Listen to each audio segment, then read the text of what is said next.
that way. Ileana Murillo is Google's head of multicultural marketing. Does Ms. Murillo do good work? I'm not directly familiar with her work, but she's an employee of Google, and we are proud of our employees. Well, you praised her work. The day after the 2016 election, in a 4-page email she wrote about her work with the Latino vote, she said, "Even Sundar gave our effort a shout out." Is she referring to you there? She was referring to my communication around translation for a different related effort. Okay, well, I'm going to look at 2 other sentences she had in that long email, again, recapping her work in the 2016 election with the Latino vote. She said this: "We pushed to get out the Latino vote with our features." A few lines down in her email, she qualified that sentence, and she said, "We pushed to get out the Latino vote with our features in key states." And she specifically cites the states Florida and Nevada. Near the end of her email, in a similar sentence, she says, "We supported partners like Voto Latino to pay for rides to the polls in key states." With me? I want to kind of analyze those 2 sentences. We pushed to get out the Latino vote with our features in key states. We supported partners like Voto Latino to pay for rides to the polls in key states. Is it fair to say the "we" in both sentences, Mr. Pichai, refers to Google?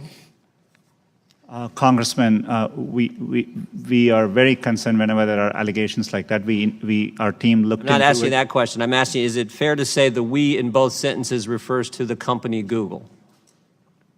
As Google, we wouldn't participate in any partisan efforts around any civic process, so I don't think so. So we pushed and we supported partners like Voto Latino to pay for rides in polls in key states, and we pushed to get out the Latino vote during the 2016 election.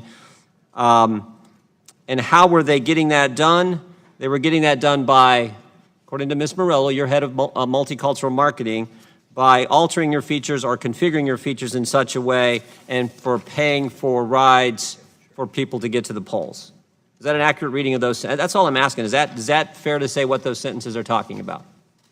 Not aware of all the specifics, but we did look into it. We found no evidence that there were any activity like that from Google towards that organization. So she's not telling the truth? For sure, we didn't find any supporting evidence of any such activity.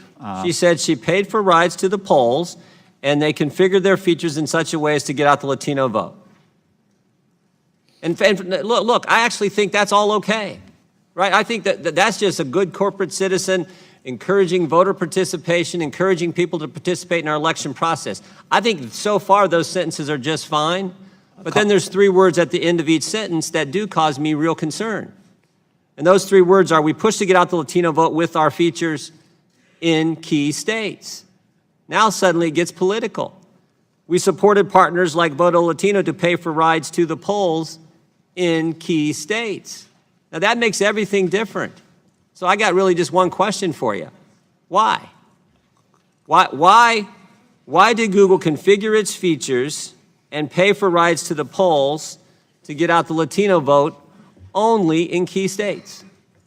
Congressman, as I said earlier, we found no evidence to substantiate those claims. The only effort we do around elections. So your head of multicultural marketing, who you praised her work in this email, gave her a shout out, was lying when she said you were trying to get out the Latino vote in key states? We today, in the U.S., around elections, we make it, and this is what users look to us for, where to register to vote, where to find your nearest polling place, what are the hours they are open, and we do those things effectively. I appreciate that, Mr. Pichai, and I already said that's being a good corporate citizen. What I'm asking is, why did you only do it in key states? We didn't do any such activity as Google on any of these key states. I mean, there are employees, I think Did you push to get out the Latino vote in all states? As Google, we don't have goals around pushing out to get any particular segment. We don't participate in partisan activities. We engage with both campaigns. We support and sponsor debates across both sides of the aisle, and we provide users with information to get to elections. Your head of multicultural marketing said you were pushing to get out the Latino vote, paying for a ride to the polls for the Latino vote only in key states, and you're saying that's not accurate. Yes, that's right. We haven't found any evidence to substantiate any. So she just made it up out of thin air the day after the election and wrote this email to your top executives, and it's not true? Congressman, I'm happy to follow up, but I think the employees today do their own We activities. don't want the follow-up. I want the real answers right here in this committee. As I said earlier, we have looked into it. We didn't find Did you it. push to get out the key vote? And I would say the two most populous states for Latinos would be California and Texas. Did you push to get out the Latino vote and pay for people to go to the polls in California and Texas? We as a company didn't have any effort to push out votes for any particular demographic. That would be against our principles. We participate in the civic process in a nonpartisan way, and we think it's really important we do it that way. Well, I just think it's interesting, Mr. Chairman, I know I'm over time, but I think it's interesting that their head of multicultural marketing writes an email the day after the election where she talks about 71% of Latino votes voted for Hillary, but that wasn't enough. And she talks about paying for rides to the polls in key states for Latino votes to get out the Latino vote in key states. And the head of the company says that's not accurate. The time of the gentleman has expired. The witness may answer the question. Chairman, I think it's important for us, and we are happy to follow up with Congressman there, and we haven't found any evidence to substantiate those allegations, but Does Ms. Murillo still work for the company? it's time my understanding expired. she does. Yes, sir. Chair recognizes the gentleman.